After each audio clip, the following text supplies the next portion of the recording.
Hey guys, প্ৰথমে আপোনাক welcome কৰিছো জব এলাৰ্ট এছকি ইউটিউব চেনেলত। তো আজি মই এই ভিডিঅ'ত আলোচনা কৰিম আসাম পাব্লিক সাৰ্ভিস কমিশনৰ পৰা ৰিকুৱাৰমেন্টৰ কাৰণে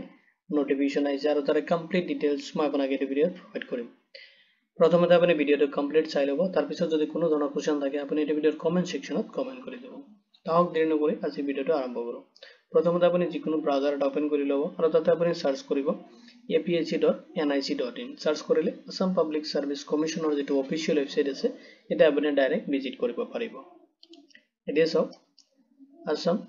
food public distribution department recruitment 2025 ৰ কাৰণে আপোনাৰ ৰিকুৱাৰমেন্ট আহিছে। এটা আপোনাৰ আসাম পাব্লিক সাৰ্ভিস কমিশনৰ পৰা এনাউন্স কৰা হৈছে, যত আপোনাৰ টোটাল ভ্যাকেন্সি আছে 14। যেটা আপোনাৰ পোষ্ট নেম হয় ইন্সপেক্টৰ অফ লিগেল মেট্ৰলজি আৰু আপোনাৰ জবটো হ'ব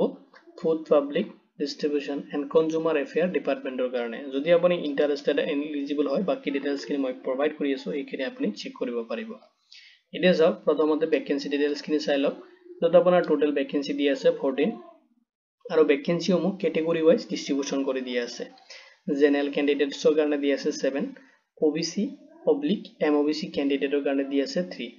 এসসি ক্যান্ডিডেটৰ কাৰণে দি আছে 2, এসটিপি ৰ কাৰণে দি আছে 1, NSTH ৰ কাৰণে দি আছে 1 পোষ্ট। টোটাল আপোনাৰ 14 পোষ্ট আছে। এতিয়া চাওক স্যালাৰি স্ট্ৰাকচাৰ খিনি দি আছে। পে স্কেলটো হ'ব আপোনাৰ 22,000 ৰ পৰা লৈ কিনে 97,000 লৈ কিনে আপুনি পাব, লগতে পাব আপুনি 9,400 গ্ৰেড পে। এতিয়া চাওক পোষ্ট খিনিত এপ্লাই কৰোতে আপুনি ফলো কৰিব লাগিব এলিজিবিলিটি ক্ৰাইটেৰিয়া খিনি। তো এলিজিবিলিটি ক্ৰাইটেৰিয়াত প্ৰথমতে চাওক নেশনালিটি এন্ড ৰেসিডেন্সিৰ কাৰণে আপোনাৰ এলিজিবিলিটি থাকিব লাগিব, ইয়ানে কি আপুনি ইণ্ডিয়ান সিটিজেন হ'ব লাগিব, তেতিয়া হলে আপুনি পোষ্ট খিনিৰ কাৰণে এলিজিবল হ'ব। লগতে আপুনি পাৰ্মানেন্ট ৰেসিডেন্ট হ'ব লাগিব আসামৰ, লগতে আপোনাৰ থাকিব লাগিব PRC পাৰ্মানেন্ট ৰেসিডেন্ট সাৰ্টিফিকেটটো আপোনাৰ তাতে থাকা হ'ব লাগিব, তেতিয়া হলে আপুনি ফাৰ্স্ট ক্ৰাইটেৰিয়াটো ফুলফিল কৰিব। নেক্সট যেটো ক্ৰাইটেৰিয়া আছে এজ লিমিট, আপোনাৰ মিনিমাম এজ লাগিব 21 ইয়াৰ্স, তেতিয়া হলে আপুনি পোষ্ট খিনিৰ কাৰণে এপ্লাইৰ কাৰণে এলিজিবল হ'ব। লগতে চাওক মেক্সিমাম এজ বিচাৰিছে 38 ইয়াৰ্স লৈ কিনে আপুনি পোষ্ট খিনিত এপ্লাই কৰিব পাৰিব। এজ ৰিলেক্সেশন খিনি পাব আপুনি এজ পাৰ দা গভৰ্নমেন্ট যেটো ৰুলছ এণ্ড নৰ্মছ আছে সেইটো হিচাপত। যদি আপনি SC বা ST ক্যান্ডিডেট হয় তেতিয়াহলে আপনি 5 ইয়াৰ্সৰ কাৰণে এজ ৰিলেক্সেশন খিনি পাব। যদি আপনি OBC বা MOBC ক্যান্ডিডেট হয় তেতিয়াহলে আপনি 3 ইয়াৰ্সৰ কাৰণে এজ ৰিলেক্সেশন খিনি পাব। যদি আপনি PWBD ক্যান্ডিডেট হয় তেতিয়াহলে আপনি 10 ইয়াৰ্সৰ কাৰণে এজ ৰিলেক্সেশন পাব।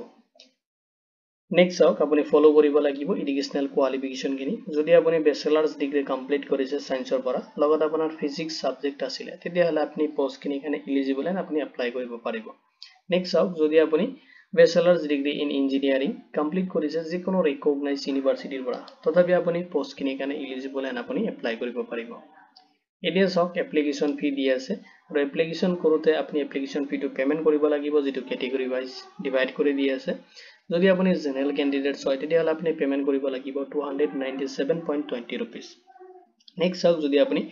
OBC বা MOBC ক্যান্ডিডেটছ হয় তেতিয়াহলে আপুনি পেমেন্ট কৰিব লাগিব 197.20 रुपीस। নেক্সট চাওক যদি আপুনি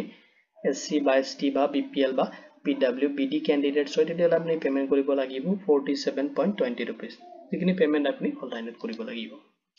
এতিয়া চাওক ইম্পৰ্টেন্ট ডেটছ খিনি। তো অনলাইন এপ্লিকেশন স্টাৰ্ট হ'ব 21 মাৰ্চ 2025 ৰ পৰা অনলাইন আপোনাৰ এপ্লিকেশনটো আপুনি সাবমিট কৰিব পাৰিব। আৰু লাষ্ট আপুনি এপ্লাইটো কৰিব পাৰিব এপ্লিকেশনটো 20 এপ্ৰিল 2025 লৈ কিনে আপোনাৰ এপ্লিকেশনটো আপুনি লাষ্ট সাবমিট কৰিব পাৰিব। এতিয়া চাওক হাউ টু এপ্লাই। তো আপুনি কেনেকৈ এপ্লাই কৰিব, এপ্লাইৰ বেসিক ডিটেইলছ মই এটা প্ৰভাইড কৰিম। নেক্সট আপোনাক দেখাম আপুনি ৰেজিষ্ট্ৰেচন প্ৰসেস খিনি ডাইৰেক্ট অফিশিয়াল পৰ্টেলত যাই কিনে আপুনি কেনেকৈ ৰেজিষ্ট্ৰেচন খিনি কৰিব এণ্ড লগইন কেনেকৈ কৰিব। এতিয়া চাওক প্ৰথমতে আপুনি ভিজিট কৰিব লাগিব অফিশিয়াল ওয়েবসাইটত, যেটো লিংক মই এই ভিডিওৰ ডেসক্ৰিপশনত প্ৰভাইড কৰি দিম। তাতে আপুনি ৰিকুৱাৰমেন্ট সেকশনত যাব আৰু যেটো লেটেষ্ট ৰিকুৱাৰমেন্ট আছে আপোনাৰ ইন্সপেক্টৰ অফ লিগেল মেট্ৰলজিৰ কাৰণে যেটো ৰিকুৱাৰমেন্ট আছে তাতে আপুনি ক্লিক কৰিব। ক্লিক কৰাৰ লগে লগে এপ্লাই অনলাইন এটা অপশন পাব আপুনি তাতে। যেতিয়া অনলাইন এপ্লিকেশনটো খুলি দিব তেতিয়া আপুনি যাব লাগিব অনলাইন এপ্লাই পৰ্টেলত। আৰু যোৱাৰ পিছত তাতে আপুনি পেজ পাব যত আপোনাৰ ৰেজিষ্টাৰ এণ্ড লগইন অপশন থাকিব। যেহেতুকে আপুনি ফাৰ্স্ট টাইম গৈ আছে তাৰ কাৰণে আপুনি ৰেজিষ্টাৰ অপশনত ক্লিক কৰি কিনে ৰেজিষ্ট্ৰেচন প্ৰসেস খিনি কমপ্লিট কৰিব লাগিব। যদি আপুনি আগতে এপ্লাই কৰিছিল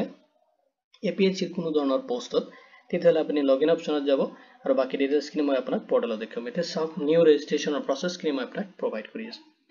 তাতে আপুনি নিউ ৰেজিষ্ট্ৰেচন যেটো নিউ ইউজাৰ হয় তাতে ৰেজিষ্টাৰ হেয়াৰত ক্লিক কৰি কিনে আপুনি এপ্লিকেশন প্ৰসেস খিনি কিছু বেসিক ডিটেইলছ দি কিনে কমপ্লিট কৰিব লাগিব, যেটো আপোনাৰ ৰেজিষ্ট্ৰেচন প্ৰসেস হয় সেইখিনি আপুনি কমপ্লিট কৰিব। কৰাৰ পিছত আপুনি লগইন কৰিব লাগিব লগইন কৰি কিনে আপোনাৰ এপ্লিকেশন ফৰ্মটো আপুনি সাবমিট কৰিব লাগিব য'ত আপুনি ফিল আপ কৰিব লাগিব personal details educational details and other যিখিনি ৰিকুৱাৰমেন্ট ইনফৰমেশন তাতে বিচাৰিছে ষ্টাৰ মাৰ্কখিনি আপুনি মেন্ডেটৰি ফিল আপ কৰিব লাগিব এণ্ড যিখিনি ষ্টাৰ নাথাকে সেইখিনি আপুনি ব্লেংক ৰাখিব পাৰে প্ৰবলেম নাই নেক্সট আপুনি ডিটেইলছখিনি ইনচিওৰ কৰিব লাগিব কাৰেক্ট আছে বুলি নেক্সট আপুনি আপলোড কৰিব লাগিব যিখিনি ৰিকুৱাৰমেন্ট ডকুমেন্টছ লাগে য'ত আপোনাৰ passport size ration passport size photo এটা আপলোড কৰিব সিগনেচাৰ স্ক্যান কৰি কিনে আপলোড কৰিব পাৰ্মানেন্ট ৰেসিডেন্সিয়েল সাৰ্টিফিকেট খিনি দিব এডুকেশনাল কোয়ালিফিকেশন খিনি আপুনি তাতে আপলোড কৰিব নেক্সট এতিয়া চাও এপ্লিকেশন যে পেমেন্ট হয়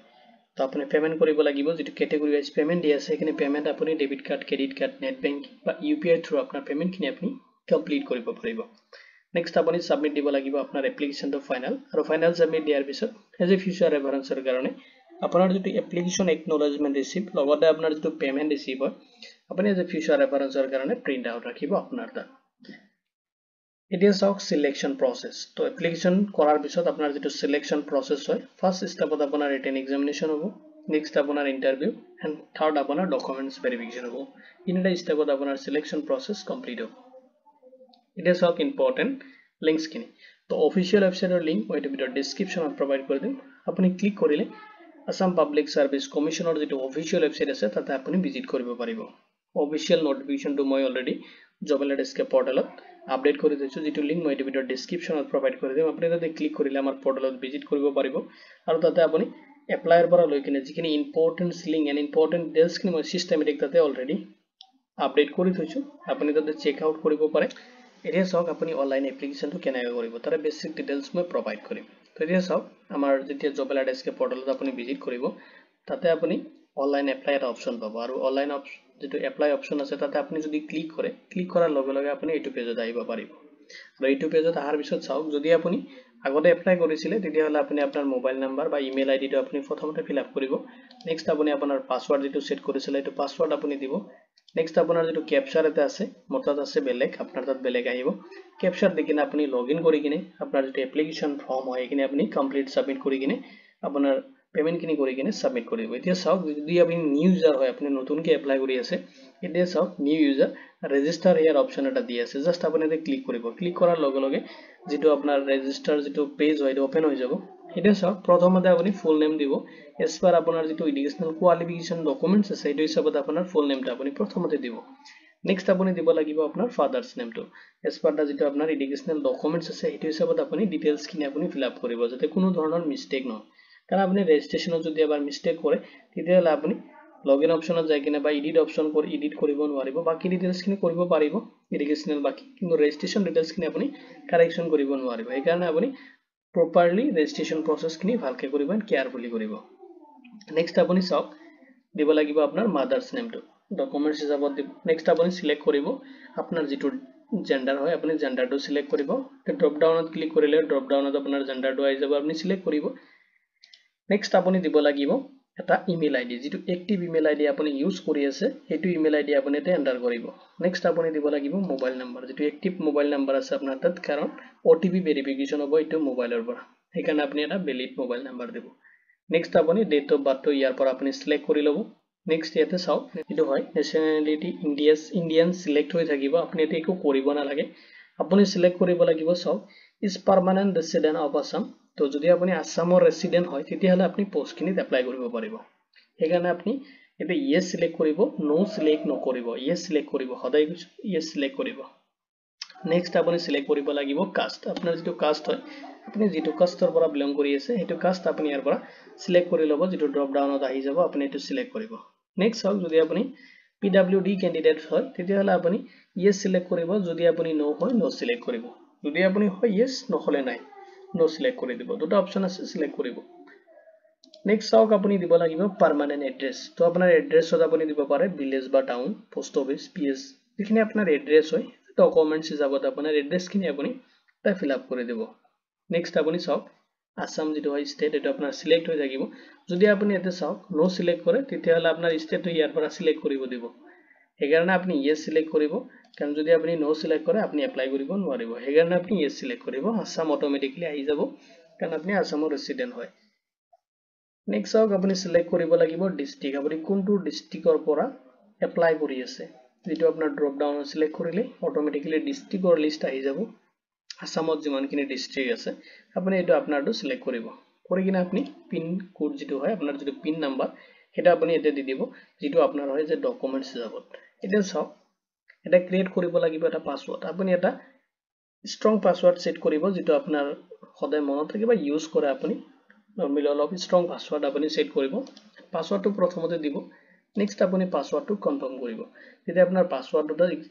সিমিলাৰ হ'ব নেক্সট আপুনি দিব লাগিব ক্যাপচাৰ কি তো ক্যাপচাৰ কোড এতে দি আছে ক্যাপচাৰ কোড মানে নাম্বাৰ কিনি আপুনি এতে দিব আপোনাৰ তাত বেলেগ নাম্বাৰ আহিব নেক্সট আপুনি যাব লাগিব ওটিপি সেকশনত জেনাৰেট ওটিপি ক্লিক কৰিব ক্লিক কৰাৰ লগে লগে আপোনাৰ মোবাইল নাম্বাৰত ওটিপি আহি যাব আপুনি ওটিপি খিনি তাতে ভেৰিফাই কৰি কিনে ৰেজিষ্টাৰ হিয়াৰত ক্লিক কৰিব তো ৰেজিষ্টাৰত ক্লিক কৰাৰ লগে লগে আপোনাৰ যেটো ৰেজিষ্ট্ৰেচন প্ৰসেস হয় এখিনি কমপ্লিট হৈ যাব আৰু কমপ্লিট হোৱাৰ পিছত আপুনি যাব লাগিব যেটো লগইন পেজ হয় এটো লগইন পেজ হয় এটা সক আপুনি যত তাতে যেতিয়া ৰেজিষ্ট্ৰেচন কৰিছে তেতিয়া আপুনি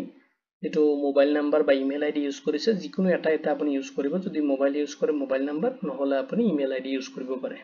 এটা আপুনি এন্টাৰ কৰাব ডিটেইলছ খিনি নেক্সট আপুনি দিব লাগিব যেটো পাসওয়াৰ্ড আপুনি ক্ৰিয়েট কৰিছে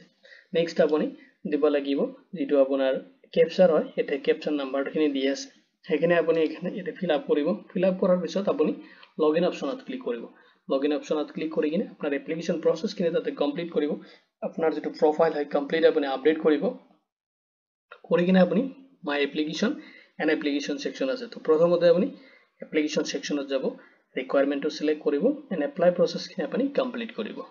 তো ভিডিওটো চোৱাৰ বাবে ধন্যবাদ দিছো লগতে যদি কোনো ধৰণৰ কোৱেশ্চন থাকে এটো ৰিকোয়াৰমেন্ট ৰিলেটেড আপুনি এটো ভিডিওৰ কমেন্ট সেকশনত কমেন্ট কৰি দিব তো ভিডিওটো চোৱাৰ বাবে ধন্যবাদ দি কিনে আজিৰ ভিডিও ইমানতে সামৰিছো